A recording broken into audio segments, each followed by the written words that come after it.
Saludos cordiales. En esta oportunidad abordaremos el tema de fundaciones y predimensionamiento de diques de tierra. Nuestro grupo está conformado por Ana Karina Cecilio, Mariana Mendoza y Carla Martos. Hablemos primero de lo que es una presa. Una presa es una estructura de gran tamaño construida a través de un cauce natural de agua, con el objetivo de detener el flujo de agua creando un embalse el cual permite la acumulación y almacenamiento de grandes volúmenes de agua en un área determinada para así ser aprovechada para diversos fines, como por ejemplo almacenamiento de agua, generación de energía hidroeléctrica, control de inundaciones, riego, abastecimiento de agua potable, navegación y recreación. En esta exposición hablaremos específicamente del embalse Pedregal, que está ubicado sobre el río Pedregal a 22 kilómetros al sur de la población Pedregal, en las inmediaciones del caserío Camare, municipio Democracia del estado Falcón. Su propósito principal era el abastecimiento de agua potable a las poblaciones y caseríos de la zona.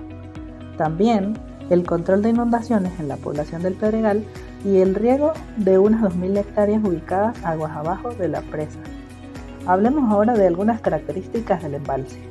La cuenca posee un área de 1.270 kilómetros cuadrados, una lluvia media anual de 589 milímetros, un caudal medio del río de 5.2 metros cúbicos por segundo y un caudal medio regulado por el embalse de 3 metros cúbicos por segundo. El transporte total de sedimentos estimado en el proyecto es de 6.9 por 10 a la 6 metros cúbicos al año. El tipo de presa es una presa de tierra con una longitud de cresta de unos 250 metros y una altura máxima de 40 metros, y la cota de la cresta es de 303,5 metros sobre el nivel del mar. La descarga de fondo es un conducto enterrado bajo la presa que tiene un diámetro de 1.85 metros y una longitud de 350 metros. Posee además un caudal máximo de 26 metros cúbicos por segundo. También tiene algunos tipos de controles, que para este caso es una válvula mariposa de emergencia y una válvula Howell-Bunger de regulación, ambas ubicadas en serie de 1.50 metros de diámetro, en el extremo aguas abajo del conducto. Podemos hablar un poquito de la cronología de la construcción de esta presa. En el año 77, el río Pedregal fue desviado por un conducto de concreto armado, el cual estaba blindado interiormente con una tubería de acero de 1.85 metros de diámetro. El conducto se construyó en la parte inferior de la margen izquierda y una vez desviado el flujo por él, se dio inicio a la construcción de la presa. Este conducto se diseñó para ser utilizado posteriormente como descarga de fondo, la cual se encargará de evacuar a través de él los excedentes de agua y los sedimentos, y es considerado como el aliviadero primario. El régimen hidrológico del río Pedregal se caracteriza por periodos de varios meses consecutivos, durante los cuales el cauce se seca, y seguidamente, como producto de las lluvias, tienen lugar crecientes de grandes caudales y cortas duraciones. Debido a que los suelos de la cuenca portante se encuentran muy intervenidos, hay una mínima capacidad de retención y amortiguación de la escorrentía. Las crecientes arrastran enormes cantidades de sedimentos constituidos principalmente por arcillas y limos transportados en suspensión. Adicionalmente, arrastran troncos, palos y ramas provenientes de los árboles y arbustos caídos por el efecto de la erosión en la cuenca. El 30 de noviembre de 1977, durante una crecida, la entrada del conducto, que poseía una rejilla, se bloqueó completamente, con palos y sedimentos, obstruyendo así el paso del agua y siendo imposible destaparla antes de que ésta se derramara sobre la ataguía. Esto favoreció la sedimentación aguas arriba. En la siguiente imagen se puede observar cómo el agua estuvo vertiendo sobre la ataguía. Este proceso ocurrió durante unos 7 días, estimándose que el caudal máximo que pasó sobre ella fue de unos 150 metros cúbicos por segundo. Para solucionar este problema fue necesaria la utilización de una especie de voladura, conocidas técnicamente como cargas de profundidad. La Atelier y el terraplén fueron construidos con arcilla de baja plasticidad y compactada al 98% del productor estándar. El embalse fue puesto en servicio en el año 1978 y no se registraron nuevos inconvenientes como el anterior debido a que no se utilizaron rejas en la entrada del conducto de desviación. Ahora hablaremos un poco sobre los problemas de la obra. Una particularidad que tiene el río Pedregal que es importante resaltar es que en relación a su caudal, este es uno de los ríos con mayor transporte sólido del país. Como dato importante se tiene que todos los excedentes de agua del embalse se debían evacuar a través de la descarga de fondo, con el propósito de aprovechar la energía del flujo para expulsar parte de los sedimentos que ingresan al embalse.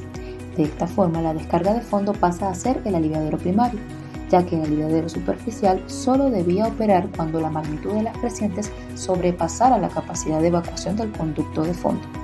Del aliviadero de superficie fluye agua clara, que en nada contribuye a reducir los efectos de la sedimentación en el embalse. En la siguiente fotografía podemos apreciar el aspecto cristalino del flujo en el aliviadero, que en nada contribuye a la expulsión de sedimentos del embalse. Ahora bien, las instrucciones para la operación de la obra indicaban que la abertura de la válvula de regulación debería graduarse para desaguar permanentemente un caudal de aproximadamente 3 metros cúbicos por segundo. Si la cota del embalse descendiera más de 10 metros por debajo del nivel normal, se procedería a cerrar la válvula hasta que el nivel se recupere, procediendo entonces a desaguar nuevamente un caudal de 3 metros cúbicos por segundo.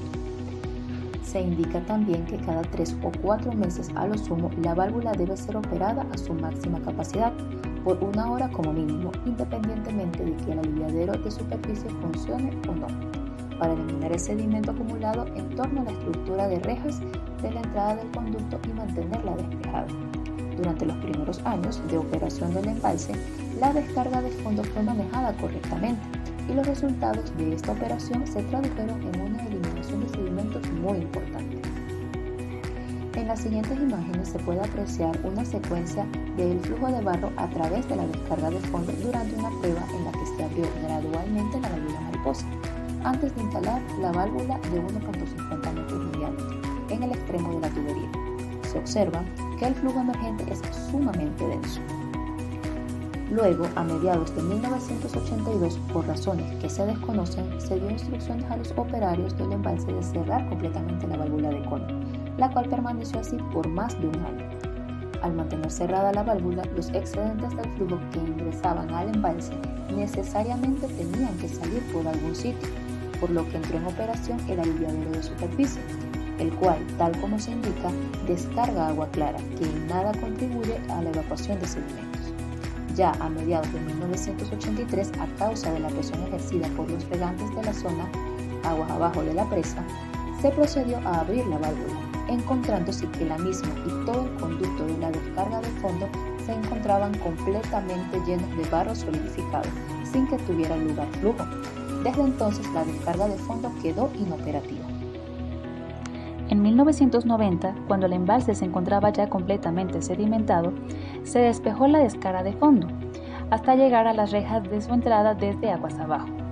Se pudo constatar que la misma estaba rodeada por una masa densa de barro consolidado, en la que se encontraba lleno de troncos y palos en grandes cantidades. La presión de esa masa produjo la deformación y falla estructural de varios perfiles de acero. Posteriormente, pruebas efectuadas indicaron que la madera de estos palos tiene una densidad ligeramente mayor a la del agua.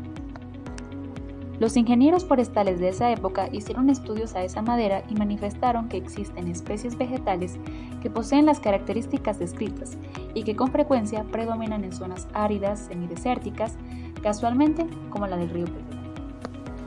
Este descubrimiento proporcionó una explicación de lo que posiblemente pudo haber ocurrido. Los palos y troncos se desplazaron por el embalse y fueron arrastrados por el flujo hasta la entrada de la descarga de fondo. Como la densidad del agua del embalse aumenta con la profundidad, estos palos se hundieron hasta una cota determinada en la cual su densidad fue igual a la del agua, alcanzándose un equilibrio que hizo que no se hundieran más.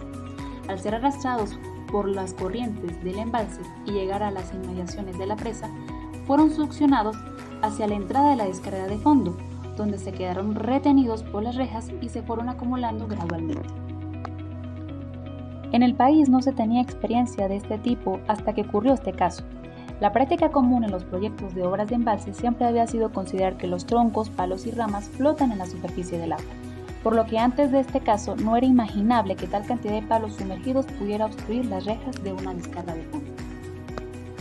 A mediados de los años 90 se intentó destapar la descarga de fondo, se colocaron explosivos y se esperó que el río tuviera un caudal importante como para que el flujo fuese capaz de arrastrar el barro acumulado. Lamentablemente todo fue inútil. El espesor de 36 metros de barro consolidado, mezclado con palos y troncos, formaba casi un barro armado, muy resistente, sobre estructuras de rejas que hizo fracasar la operación. En base a lo mencionado anteriormente, se puede observar que se juntaron circunstancias poco comunes, de las cuales podemos enlistar de la siguiente manera: crecientes violentas y repentinas después de periodos largos de sequía, arrastre muy elevado de sedimentos en suspensión formando así un flujo hiperconcentrado, grandes cantidades de palos y troncos con densidades superiores a las de agua, transportados durante las crecidas. Carencia total de datos hidrológicos, siendo esta una variable fundamental. Sin esto no se pueden tomar decisiones acertadas. Falta de operación de la descarga de fondo durante más de un año. Fue sumamente importante. El embalse dejó de ser utilizado desde que se produjo la obstrucción de la descarga de fondo, ya que desde que esto ocurrió, el agua aportada por la cuenca al embalse solo podía salir de él por el aliviadero superficial. Cuando el embalse se obstruyó completamente hasta la cota de vertido del aliviadero, las partículas sólidas más gruesas, es decir, gravas, cantos rodados y bloques transportados por el flujo, comenzaron a pasar por encima del mismo. Después de varios años, su efecto abrasivo terminó por erosionar completamente la roca subyacente, que era lutita y arenisca. En la siguiente imagen se puede observar cómo se ve el sitio donde estaba el aliviadero para el 2005. Se pueden observar restos de concreto. En esta siguiente imagen se puede observar nuevamente dónde estaba ubicado el aliviadero para el año 2005, pero visto desde aguas abajo. En este caso se puede observar el espesor del sedimento acumulado en el embalse sobre la losa de concreto de protección contra la erosión del talud aguas arriba del embalse. Esta imagen es muy importante. La erosión que destruyó el aliviadero y formó una zanja en el contacto de la presa con el estribo derecho, es decir, el punto de apoyo de la presa en la margen derecha del cauce, se fue propagando hacia aguas arriba, a lo largo de la planicie de los sedimentos depositados en el embalse, restituyendo gradualmente el cauce original del río y ramificándose por sus afluentes de manera regresiva, aproximándose así a la forma en que se encontraban estos cursos de agua antes de la construcción de la presa. Esta última imagen, tomada de Google Earth, muestra la evolución del cauce aguas arriba de la presa, buscando restituir el estado natural en el que se encontraba antes de la construcción de la obra. Conclusión. Es importante aprender de los errores del pasado, de manera de aprovechar ese aprendizaje en futuros proyectos con características similares. ¿Cuáles fueron esas lecciones? Primero, es de vital importancia contar con datos hidrológicos confiables y extensos para la elaboración de los proyectos de embalses. Los terraplenes de suelos arcillosos, cohesivos, bien compactados, en general, suelen resistir el flujo desbordado sin sufrir erosión significativa. Los conductos o túneles que se utilizan para la desviación de ríos o como descargas de fondo no deben llevar rejas en sus entradas y sus trazados deben hacerse de manera tal que el flujo sea lo más rectilíneo posible. Para controlar el caudal en las descargas de fondo de embalses constituidos sobre ríos con gran arrastre de sedimentos, deben utilizarse válvulas que al estar totalmente abiertas no presenten obstáculos ni dejen elementos metálicos interpuestos en el flujo. No son aconsejables las válvulas de mariposa, de cono, que sería la Howell-Bunger, de aguja, de tubo ni de chorro hueco. Para estos casos se recomienda utilizar cualquier tipo de compuerta o válvulas esféricas. Finalmente, los aliviaderos de emergencia, diseñados para dar salida al flujo de crecidas excepcionales, constituyen elementos de seguridad que deben ser incorporados en los proyectos de embalses cuando los estudios hidrológicos que los sustentan no son totalmente confiables. Sin nada más que agregar, muchas gracias por su atención.